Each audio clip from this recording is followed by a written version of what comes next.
ಇತ್ತೀಚಿನ ಸಂಚಿಕೆಗಳನ್ನು ಜಾಹೀರಾತಿನ ಕಿರಿಕಿರಿ ಇಲ್ಲದೆ ನೋಡಿ.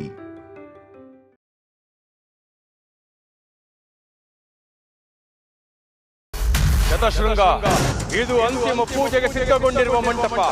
ಸೂರ್ಯ ನೆತ್ತಿಗೆ ಬಂದು ಪಶ್ಚಿಮದ ಕಡೆಗೆ ಪಥ ಬದಲಿಸುವ ವೇಳೆ ಪೂಜೆ ಆರಂಭ ಆಗಬೇಕು.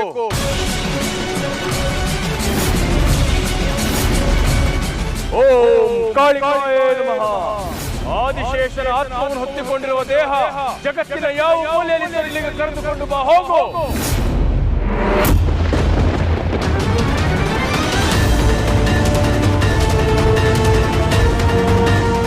ಏನಾಗ್ತದೆ ಮಾತಾಡು.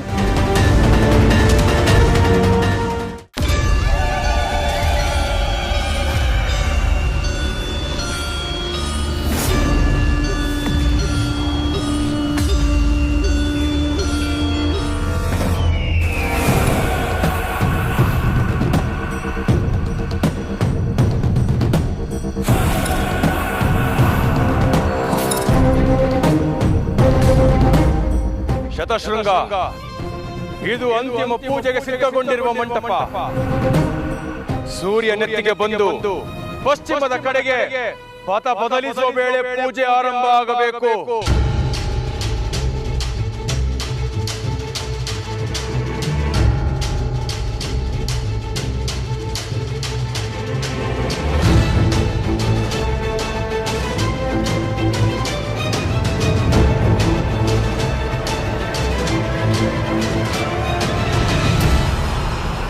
ಓಂ ಕಾಳಿಕಾಯ ನಮಃ. ಓಂ ಉಗ್ರ ರೂಪಿಣ್ಯೇ ನಮಃ. ಓಂ ರಣಚಂಡಿಯೇ ನಮಃ.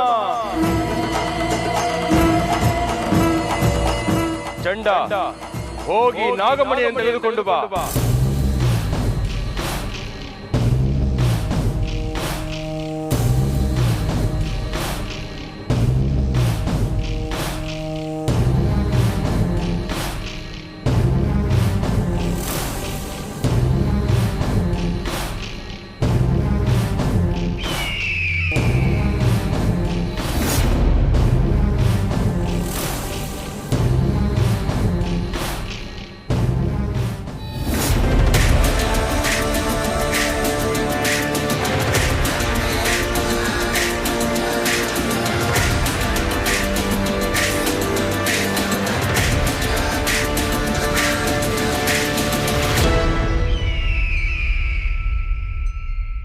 ಗುರುಗಳೇ, ಈಗಲಾದ್ರೂ ನಾಗಮಣಿನ ನನ್ನ ಮನಸಾರ ಮುಟ್ಬೋದಾ?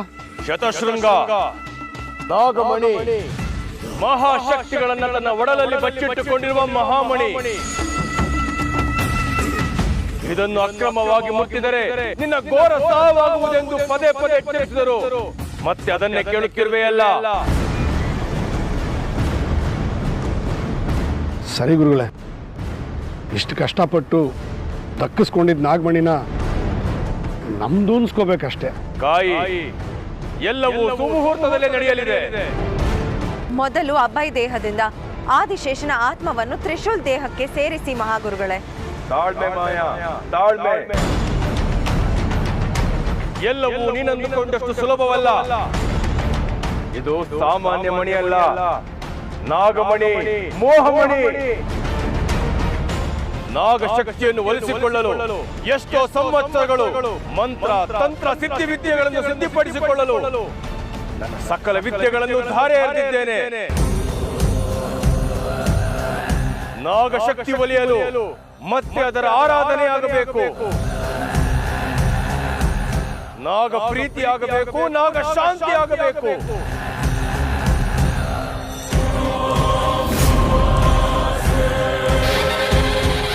ಓಂ ಕಾಳಿಕಾಯ ನಮಃ. ಕರಾಳ ರೂಪಿಣ್ಯೇ ನಮಃ. ಮಹಾರೂಪಿಣ್ಯೇ ನಮಃ. ಘೋರ ರೂಪಿಣ್ಯೇ ನಮಃ. ಸರ್ಪರಾಜಾಯ ವಿದ್ಮಹೇ ನಾಗರಾಜಾಯ ಧೀಮಹಿ ತನ್ನೋ ವಾಸುಕಿ ಪ್ರಚೋದಯಾತ್.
ಪೂಜೆ ಮಾಡೋರೆಲ್ಲ ಮಾಡಲಿ. ನಾಗಮಣಿಗೆ ಇನ್ನೇನು ಶಕ್ತಿ ಬರುತ್ತೆ, ಇನ್ನೇನು ನಾಗಮಣಿನ ಅವ್ರು ತೆಗೆದುಕೊಳ್ಬೇಕು ಅನ್ನೋ ಸಮಯಕ್ಕೆ ಅವ್ರನ್ನೆಲ್ಲ ಶೂಟ್ ಮಾಡಿ ಮುಗಿಸ್ಬಿಡ್ತೀನಿ. ನಾಗಮಣಿನ ನನ್ನದಾಗಿಸ್ಕೊಳ್ತೀನಿ. ಇಷ್ಟು ದಿನ ಬದಿಯಲ್ಲಿ ನಿಂತು ಆಟ ನೋಡ್ತಾ ಇದ್ದೆ, ಆದರೆ ಈಗ ನಾನು ಫೀಲ್ಡ್ಗಿಳಿದು ಆಟ ಆಡೋ ಸಮಯ. ನಾಗಮಣಿ ನನಗೆ ಬೇಕು, ನನ್ನ ಅಸಲಿ ರೂಪ ನನಗೆ ಬೇಕು, ನನ್ನ ಬದುಕು ನನ್ನದಾಗಬೇಕು. ಇಷ್ಟಾಗಬೇಕು ಅಂದರೆ ಒಂದಷ್ಟು ಹೆಣಗಳು ಉರುಳಲೇಬೇಕು.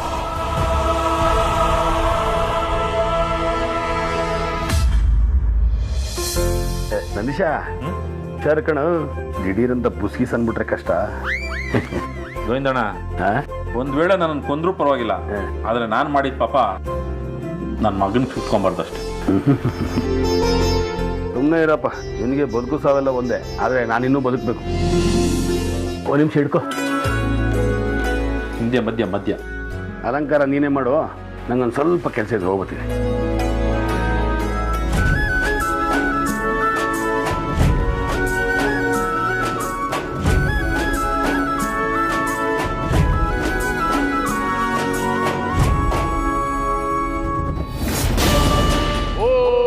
ಕಾಳಿಕಾಯೇ ನಮಃ, ಉಗ್ರ ರೂಪಿಣ್ಯೇ ನಮಃ, ಕರಾಳ ರೂಪಿಣ್ಯೇ ನಮಃ.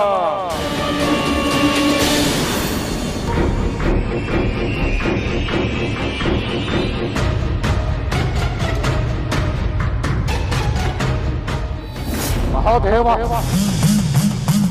ಘೋರ ನಡೆದು ಹೋಗುತ್ತಾ ಕ್ಷುದ್ರ ಶಕ್ತಿಯ ಪ್ರಯೋಗ ನಡೆಯಲಿದೆ.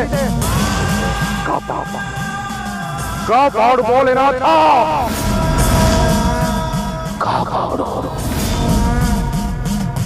ಉಗ್ರರೂಪಿ ಆವಾಹಯಾಮಿ, ಮಹಾಶಕ್ತಿ ಆವಾಹಯಾಮಿ. ಘೋರ ಘೋರ ನಿರಾಕಾರ ನಿರ್ಭಾವುಕ ಮಹಾಪ್ರಚಂಡ ಶಕ್ತಿ ಆವಾಹಯಾಮಿ, ಆವಾಹಯಾಮಿ.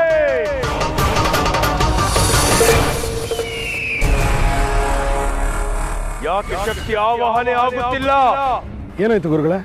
ಯಾವುದೋ ಶಕ್ತಿ ನನ್ನನ್ನು ತಡೆಯುತ್ತಿದೆ. ಆ ಶಕ್ತಿಯನ್ನು ತಡೆಯಲು ಈ ತ್ರಯಂಬಕನಿಗೆ ಸಾಧ್ಯ. ಓಂ ಕಾಳಿಕಾಯಾಯ ನಮಃ, ಘೋರ ರೂಪಿಣ್ಯೇ ನಮಃ.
ನಮಸ್ತೆಸ್ತು ಮಹಾಮಾಯೆ ಶ್ರೀಪೀಠೆ ಸುರಪೂಜಿತೆ ಶಂಖಚಕ್ರ ಗದಾಹಸ್ತೆ ಮಹಾಲಕ್ಷ್ಮೀ ನಮೋಸ್ತುತೆ ನಮಸ್ತೆ ಗರುಡಾರುಡೆ ಕೋಲಾಸುರ ಭಯಂಕರಿ ಸರ್ವ ಪಾಪಹರೇ ದೇವಿ ಮಹಾಲಕ್ಷ್ಮೀ ನಮೋಸ್ತುತೆ ಓಂ ನಾಗರಾಣಿಯೇ ನಮಃ.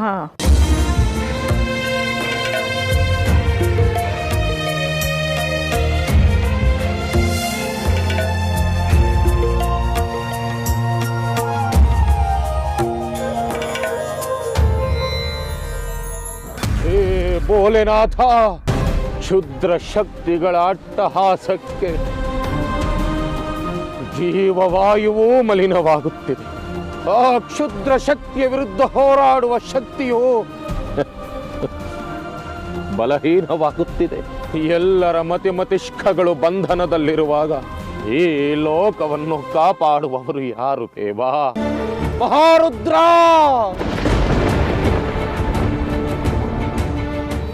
ಯೋಚನೆ ಮಾಡಬೇಡಮ್ಮ. ನನ್ನ ಮಗ ದಿಗ್ವಿಜಯ ಇದಕ್ಕೆಲ್ಲ ಕಾರಣ. ಅವನ ಮನೆಗೆ ಬರಲಿ, ಅವನಿದ ತಪ್ಪಾಯ್ತು ಅನಿಸಿ ನಿನ್ನ ಕಾಲಿಗೆ ಬೀಳಿಸಿ ಅವನು ಕದ್ದ ನಾಗಮಣಿನ ವಾಪಸ್ ನಿನಗೆ ಕೊಡಿಸ್ತೀನಮ್ಮ. ಒಂದು ವೇಳೆ ಅವನು ತೊಂದರೆ ಕೊಡೋದಾದ್ರೆ ನನಗೆ ಕೊಡಲಿ. ಅವರು ಅದಕ್ಕೂ ರೆಡಿ ಆಗಿದ್ದಾರೆ ಬಿಡಮ್ಮ. ನೀವು ಯಾರನ್ನ ನಿಮ್ಮ ದೊಡ್ಡ ಮಗ ಅನ್ಕೊಂಡಿದ್ದೀರೋ ಅವರು ನಿಮ್ಮ ದೊಡ್ಡ ಮಗ ಅಲ್ಲ.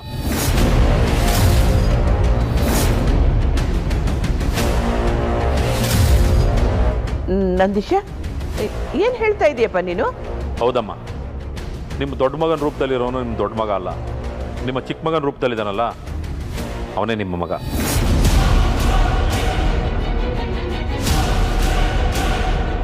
ಏ ನಂದೀಶ, ಏನು ಹೇಳ್ತಿದ್ಯಾ? ಹೌದು ಗೋವಿಂದಣ್ಣ, ಧನಂಜಯ ಅಂತ ಯಾರಿ ಮನೆಗೆ ಬಂದರೋ ಅವರೇ ಯಜಮಾನ್.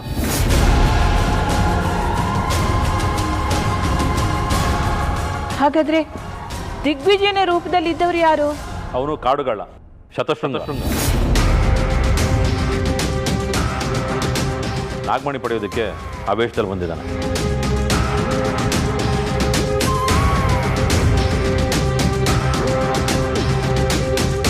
ಈ ಮನೆಯಲ್ಲಿ ಇಷ್ಟೆಲ್ಲ ನಡೀತಾ ಇದೆಯಾ? ಧನಂಜಯನ ರೂಪದಲ್ಲಿ ಬಂದವನು ದಿಗ್ವಿಜಯನ?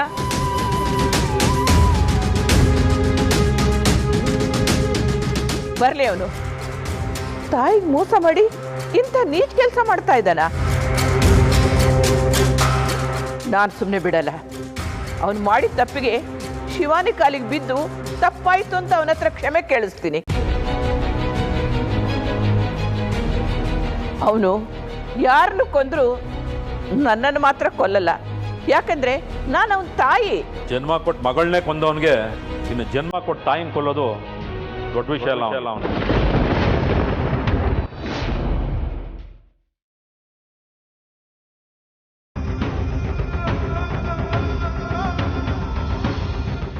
ನಂದೀಶ, ಏನ್ ಹೇಳ್ತಾ ಇದೀಯಾ?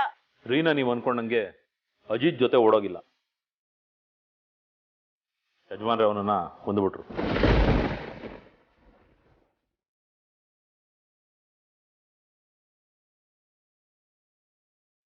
ರೀನಾಗೂ ಅಜಿತ್ಗೂ ಎಲ್ಲ ಸತ್ಯನೂ ಗೊತ್ತಾಗಿತ್ತು. ಅದಕ್ಕೆ ಈ ಸತ್ಯ ಯಾರಿಗೂ ಗೊತ್ತಾಗಬಾರ್ದು ಅಂತ ಅವರಿಬ್ಬರನ್ನ ಮುಗಿಸ್ಬಿಟ್ಟ.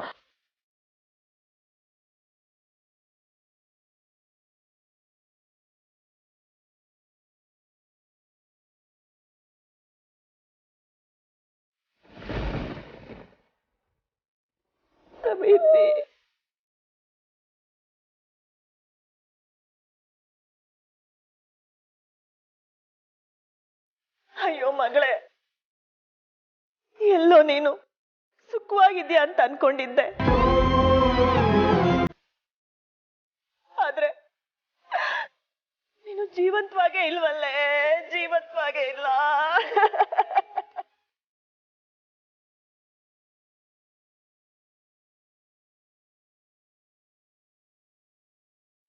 ಅಯ್ಯೋ ದೇವ್ರೆ, ನನ್ನ ಮಗನೇ ನನ್ನ ಮೊಮ್ಮಗಳನ್ನ ಕೊಂದ್ಬಿಟ್ಟ.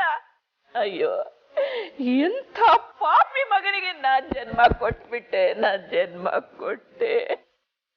ಮೊಮ್ಮಗ ಮನೆಗ್ ಬಂದಲ್ಲ ಅಂತ ಸಂತೋಷ ಪಟ್ಟೆ. ಈಗ ಎಂಥ ನೀಚ ಮಗನಿಗೆ ಜನ್ಮ ಕೊಟ್ನಲ್ಲ ಅಂತ ಸಂಕಟ ಪಡ್ತಾ ಇದ್ದೀನಿ. ದೇವ್ರೆ, ಇದನ್ನೆಲ್ಲ ನೋಡ್ಬೇಕು ಅಂತ ನನಗೆ ಆಯುಷ್ ಕೊಟ್ಟಿಯೇನಪ್ಪ ನೀನು. ನನಗೆ ಆಯುಷ್ ಕೊಟ್ಟಿಯ.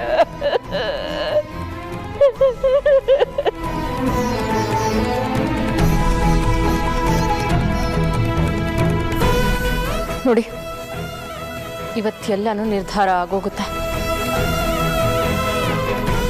ಈ ಸಮಯದಲ್ಲಿ ನೀವೆಲ್ಲ ಮನೇಲಿದ್ರೆ ಸುಮ್ಮನೆ ನಿಮ್ಮ ಪ್ರಾಣಕ್ಕೆ ತೊಂದರೆ. ನೀವಿಲ್ಲಿರೋದು ಬೇಡ. ದಯವಿಟ್ಟು ಎಲ್ಲರೂ ಹೊರಡಿ. ನಾಗ ಪೂಜೆ ಮಾಡೋ ಈ ಮನೆಯಲ್ಲಿ ನಾಗ ಹತ್ಯೆ ಮಾಡೋರು ಇದ್ದಾರ?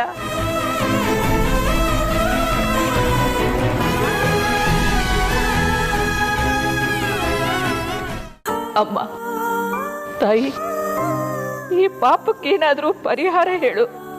ಇನ್ ಮುಂದೆ ನನ್ನ ಮಗನ ಮುಖ ನೋಡೋ ಇಚ್ಛೆ ಕೂಡ ನನಗಿಲ್ಲ.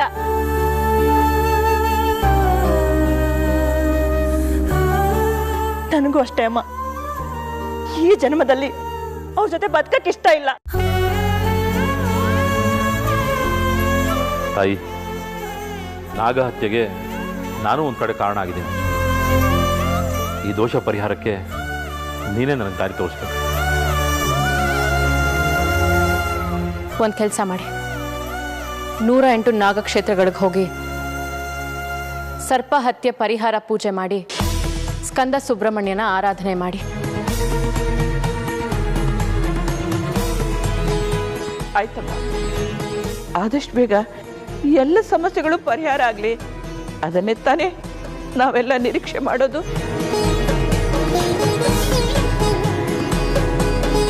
ಅಮ್ಮ, ನನ್ನ ಮಗನ್ನ ಮತ್ತೆ ಯಾವಾಗ ನೋಡೋಕ್ ಸಾಧ್ಯ? ಆದಷ್ಟು ಬೇಗ ಆ ಪರಮೇಶ್ವರ ಅಪ್ಪಣೆ ಕೊಡ್ಬೇಕಷ್ಟೆ.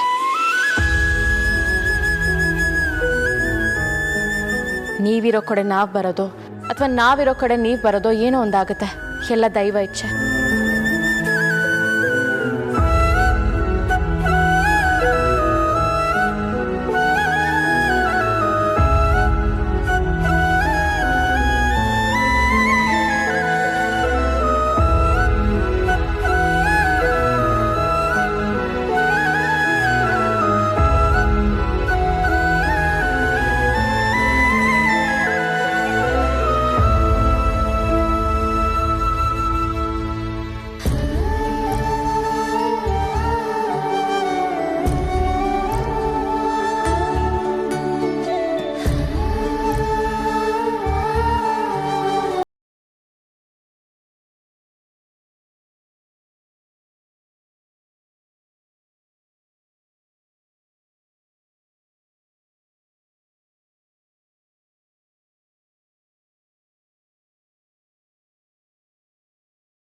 ಪ್ರಚಂಡ ಪ್ರಬಲ ಘೋರ ಶಕ್ತಿ ಬಂದಾಯಿತು.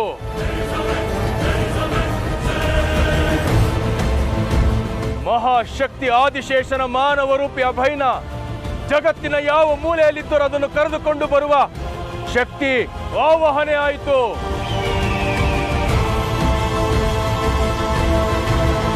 ಮಹಾಶಕ್ತಿ ಹೋಗು.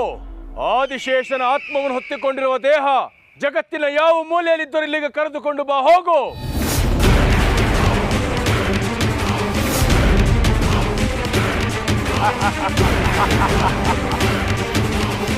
ಶತಶೃಂಗ, ಇನ್ನು ಕೆಲವೇ ನಿಮಿಷಗಳಲ್ಲಿ ಆದಿಶೇಷ ಈ ಮಂತ್ರ ಮಂಡಲದಲ್ಲಿ ಬಂದು ಕೂರ್ತಾನೆ.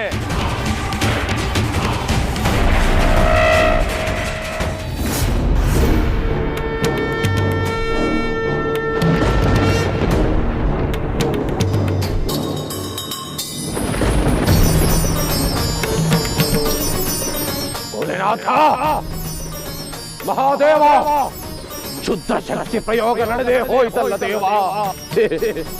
ಮಹಾದೇವ, ಮಾರ್ಕಂಡೇಯನಿಗೆ ಜೀವ ಕೊಟ್ಟ ಕರುಣಾಳು ನೀನು, ಶಿಷ್ಯರಿಗೆ ಅಭಯವನ್ನಿಟ್ಟ ಅಭಯಂಕರ ನೀನು, ಶರಣು ಎಂದು ಬಂದವರ ಮರಣವನ್ನ ಸಾಯಿಸಿದ ಮಹಾಮುನೀಶ್ವರ ನೀನು, ಪಾರ್ಥನಿಗೆ ಪಾಶುಪತಾಸ್ತ್ರವನ್ನು ಕೊಟ್ಟ ಮಹಾದಾನಿ ನೀನು. ಅಂತಹ ನೀನು ಇಂದು ಎಲ್ಲವನ್ನು ನೋಡಿ ಮೌನವಾಗಿ ಕುಳಿತಿರುವೆಯಲ್ಲ ದೇವ. ನಿನ್ನ ಮೂರನೇ ಕಣ್ಣನ್ನ ತೆಗೆದು ಸರ್ವವನ್ನು ಪ್ರಳಯಾಗ್ನಿಯಲ್ಲಿ ಸುಟ್ಟು ಬೂದಿ ಮಾಡಲು ಮೌನವಾಗಿ ಕುಳಿತಿರುವೆಯ ದೇವ. ನಾಗ ಪೂರ್ಣಿಮೆಗೆ ಮುನ್ನ ನಾಗಬಲಿ ನಡೆದರೆ ನಾಗಲೋಕವೇ ನಾಶವಾಗುತ್ತದೆ ದೇವ. ಈ ದುರಂತ ನಡೆಯುತ್ತಿದ್ದರೂ ನೀನು ಕಣ್ಮುಚ್ಚಿ ಕುಳಿತಿದ್ದರೆ ಅದು ಈ ಲೋಕದ ಕೊನೆ. ಕಣ್ತೆರೆದು ನೋಡು ದೇವ, ಕಣ್ತೆರೆದು ನೋಡು.